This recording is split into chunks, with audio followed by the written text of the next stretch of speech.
All right, great fight there from Test and the Agony Unleashed team. Socket closed. Let's go to Twitch chat for a minute. We do have, because we only have 7 matches today, they are going to be a little longer because it's the same teams. So we have a little bit of a break before the next team gets on grid. Maybe we can go to Twitch and see if any of the viewers have any questions or comments to make. Yeah, so it looks like a couple of people are asking about the boundary rule in this particular tournament. So what do we maybe explain that? Right, I know a few people watched yesterday, but the boundary rule is a little different. We actually didn't have any boundary issues on that match just because the pilots were pretty controlled. But our boundary is a little different because we don't have the Thunderdome or the GM tools for it. It's a boundary you're allowed to flirt with, so it's 100K from the arena center, but you're allowed to go out as long as you come back in within 30 seconds.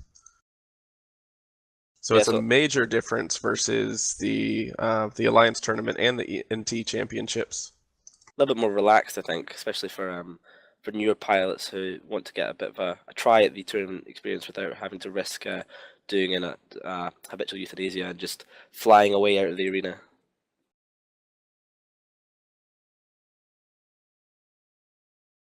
So another question I'm seeing is a little bit of history about this tournament. Some people wondering what this tournament is. Oh, absolutely. So Mangala Solaris, when he was RVB chairman a few years ago, started the Tyrian Trophy as an internal tournament with RVB. We decided to make it public this year and to take it to just a broader audience, just to have fun and have good fights. I've also been asked about the name, so I'll go ahead and talk about that for a second. This is one of those things that kind of could be explained away through human history bleeding with Heave history when they came through the wormhole there. When Tyre was a large Mediterranean empire, they had dyes that were the most perfect form of purple, and so Tyrian purple was always a royal color. So one reason you'll see both gold and purple seen as royal colors is their not only their rarity and their expense, but just their they are kind of that extravagant and perfect form of their color, so they're kind of a royal color. So also it's an RVB color. So everything we do is either red and blue, but when you combine the two, you get purple. So everything we do jointly in RVB is referred to as purple. So it's essentially the Tyrian Trophy is a purple trophy, just kind of in that spirit of fleethood and goodwill and all that kind of stuff. So for those who may be watching that don't actually know what RVB is, can you tell us a little bit about that as well? Sure, absolutely. RVB is 2 corporations, the Red Federation and the Blue Republic, and they're at a permanent war in high-sec space. So all we do is fight each other every day. We're basically we refer to ourselves as the fast and fun PvP. So you get good fights, you get good honored 1v1s, we get fleet brawls. We're actually at war with Eve Uni right now in a kind of the same spirit. But that's essentially what we do is we allow people to get their feet wet. So we're friends with Eve Uni, but we take a different tactic on how we teach. They like to do the sit down, have classes, go over things, guide you by the hand. We're more of the just get your feet wet, throw them in, get your ships blown up, die 1,000 times, and try and learn from that. And who's better, red or blue? Of course, as an impartial Blue Republic CEO, I will always say that Blue Republic is the best. I must say that I do find the joking kind of in-character story for RVB to be monumentally hilarious. For those of you who don't know, the Red and Blue Federations are locked in an eternal struggle, as one of them has the kettle and the other has the pot noodle, and one cannot become a delicious pot noodle without the other. Well, I didn't actually know that. That certainly sounds like a Reds way of putting it, but essentially the Reds are the bad guys and the Blues are there to defend the teapot. If we go a little deeper into the lore, I guess while we wait for these last 2 teams to get on grid, we can do that for 1 second. I'm going to have to reach back to my memory because I'm not going to actually pull up the book right now. But essentially, the starter of the war was a red. That much is clear.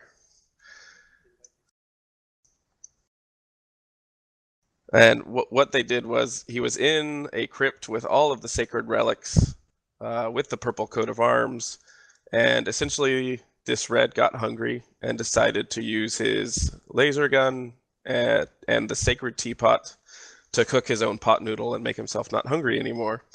And in doing so, he defiled the gods, rebelled against the purple coat of arms and everything it stands for, and started the rebellion that became the Red Federation. So, as I said before, clearly the Reds are the bad guys. They started the war. They're evil, they're smelly, they're stinky, and they think being hungry is a good excuse to overthrow millennia of Tradition. and religion and everything that's good and just in the world. So, are we allowed to talk about the comps as they arrive on the grid? Because this is actually something very interesting that test has brought. Yeah, let's go to the field real quick. Oh no, let's hold off on going to the field, but we can get this next. We can talk about what we're seeing before we go back to the actual arena while we wait for the next team. Rain or Ithaca, you want to take it away and see what we're seeing here from Test and this Test and Brave team? So coming in now, we see we have a dual Orthrus, dual Flycatcher Mollusk setup. Very interesting setup. Basically, this is something that we've seen in previous ATs. It's traditionally called the Fly Killer composition, and it relies on coordinating light missile volleys, as light missiles are one of the, I think the second highest volley of all of the frigate weapon systems, which means that if they all fired at the same time, you can normally pop support frigates instantly without any reps being able to be applied to them or any transversal matter. So what they're going to be doing is that they're going to be attempting to focus all their fire on getting supporting frigates off the field, which would be able to tackle down those Orthruses and Flycatchers, and then simply trying to either out DPS or outrange the enemy fleet. Yeah, we saw something very similar to this yesterday with the very rapid light heavy setup, and I believe it was against a Logi cruiser setup, and it was just annihilation. It was the Alpha.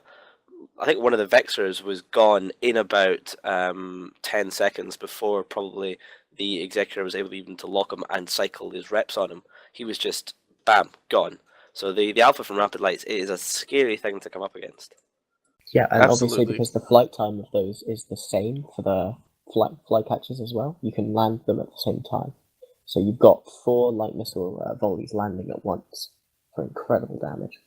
Of course, with that Mollusk as well, they've come in at range, and it's likely that Mollusk is just going to immediately apply his damps across the other team. So they're going to have to close distance just to tackle and apply DPS to this team.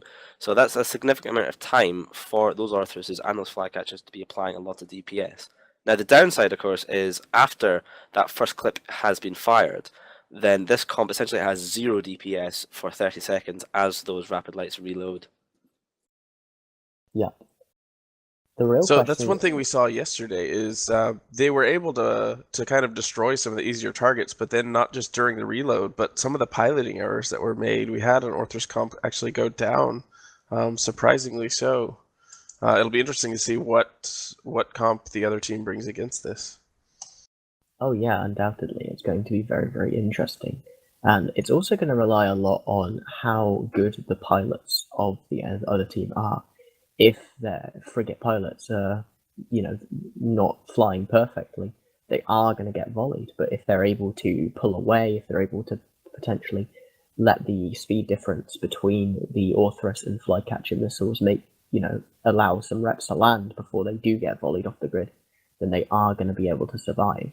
And if they can do that, then they can wait out the they can wait out the RLML reload on that Orthrus, start tackling it down, and with that, the rest of their fleet will be able to just go to town with them, as Orthruses have notoriously weak tanks.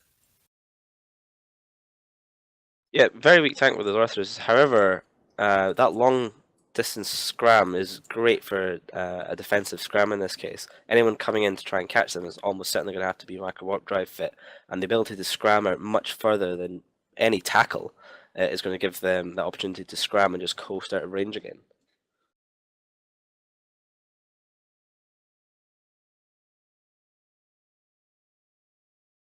So we are waiting on one team. They appear to be having some issues with one of their pilots.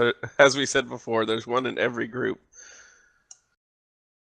Yeah, so it's the classic. I haven't sold my account, and now it's an alpha clone issue. I didn't realize until I tried to undock. So maybe that's something we'll see in the future with AT teams as well. But hopefully they'll be a little bit more prepared. Yeah, it's an interesting thing to see not just the culture of some alliances, but the culture of some AT teams on what they do and don't allow. If you're not maxed for level 5 of everything that you can fly, are you going to be allowed in that alliance or on that team or where you go? But then there are other teams that, you could have somebody like Castabouts, for example, or even our own team. We had some 20 million skill point pilots that would be unheard of in other teams, but they did absolute wonders because their skill and their ability and what they flew was more important than their ability to fly everything. Yeah, and you can max out skills and frigates with well less than 20 million SP and be a very effective pilot. I mean, we had a pilot in my old corporation who, by the time he was about 15 million SP, was one of the top killers in low second frigates. He was just maxed everything in a couple of frigates and was very, very effective. So, of course, he flew in our AT team and did really well. Right. I'll have to mention him. I haven't seen him online in months, but didn't do nothing. Is the top Rifter pilot of all time, and he flew almost nothing else. But what he did fly, he flew well, and he was the top killer in that ship with very low SP. I think it was something like 4 or 5 million skill points. So an alpha could easily achieve what he did in the year that he spent in that ship. At the end of the day, SP is no substitute for real skill. Absolutely. Exactly. Of course, Suetonia shows this a lot in some of his Eva's Easy videos where he takes out trial accounts. So they're sub 3 weeks old and in the region of 500,000 skill points, and he goes out and he solos in them and he gets kills from people with 100 times the SP. So it really is piloting is key really in this game.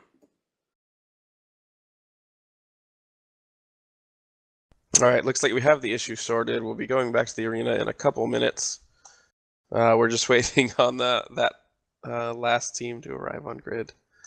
I'll go ahead and take this time to remind you of the survey we have up. If you look me up, Nikolai Mazenkov on Twitter, my character name's there. If you take that survey that's listed on my last tweet of the day for the Tyrian trophy, there is a survey for who you think is the best in show from yesterday and today, and they will get some extra prizes. Just along with their reward for whatever place they get for the day. The people that were the best to watch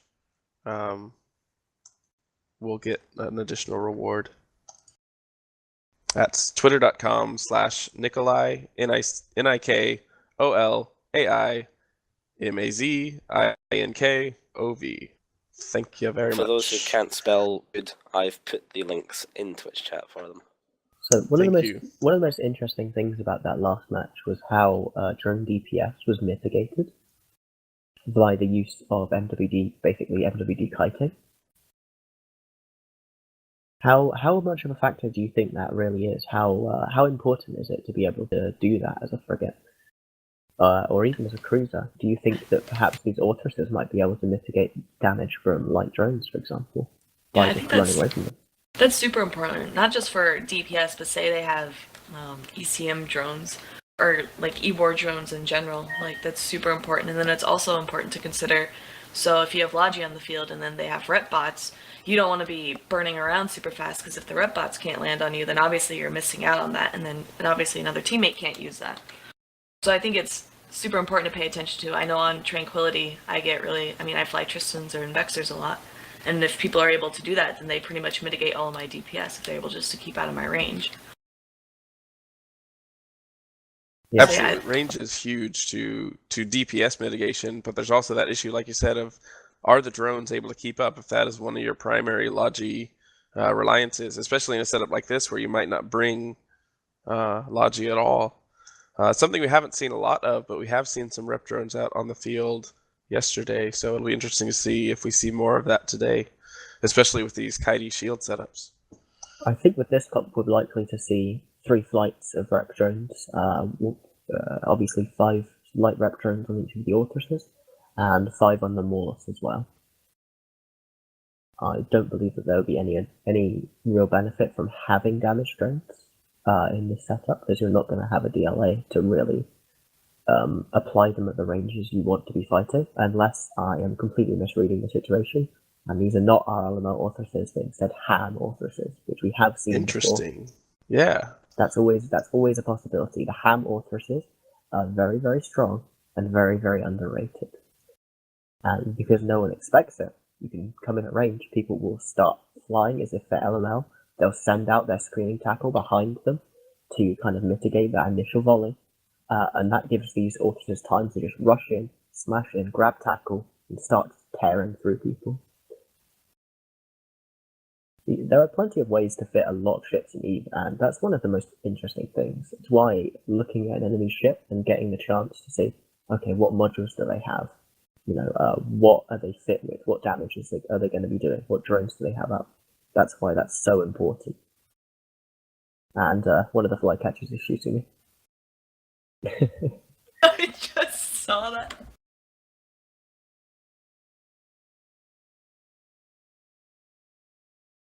So yeah, it is interesting to see not just all the local spam, but what the setups can bring as far as that meta, and having up to 1 minute to 30 seconds to look at an enemy ship and try and determine what missiles or what guns it's bringing. Oh, and here we see, and as I said earlier, I think this could get fun. Oh, and they have walked in at 0 as well. That's a very interesting call. So the fleet, the RVB fleet here is a double healer, double worm, and Mauler setup. So this is going to be a very, very drone-focused setup from the RVB. So we're going to have to see if they make the mistake of putting their drones on that Mauler, so it's likely to be able to run away. And above that, we're going to have to just see. I can't tell if these guys have RLMLs fit to be able to deal with some other tackle, but I'm not sure who outranges who here. It really depends on how each of them are fit. So this is going to be a very interesting match to watch from simply range control. Yeah, so let's go to the arena and take a look at these two comps. Now, as you said, the double Gila, double worm Mollusk team coming in at 0 on the beacon, with the double Arthurus, double Flycatcher Mollusk team sitting at range. So I think at the start we're going to see the battle of the Mollusks. Who can lock the other one first and get those damps on that other Mollusk? That'll make a big difference to this match. I think this will be interesting too, because obviously the healers and the worms use drones, and I mean, us as viewers, it's going to be very difficult to, we're going to have to watch really carefully, because it might look like no DPS is being applied when this red Test and Brave team will be shooting the drones, which generally can be a good tactic if you can't handle the DPS that they deal out. And I've just realised that I do not have advanced targeting trained to 5, so I cannot lock everyone on grid. I actually injected that to 5 this morning, because I couldn't lock everyone yesterday.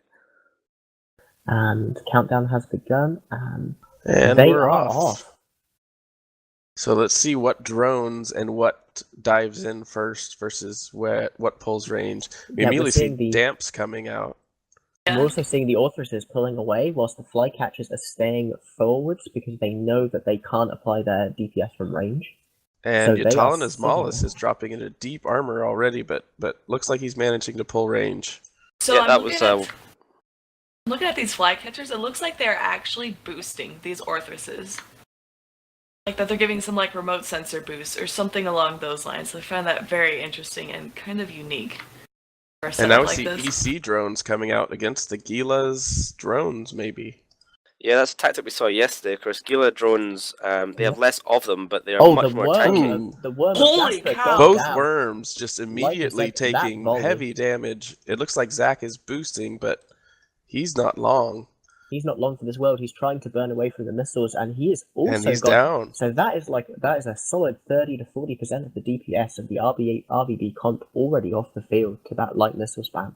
It looks like it's going to have to And be. there goes the Mollis as well. but So there now they goes just the have Mollis. these 2 Gilas to try and work away.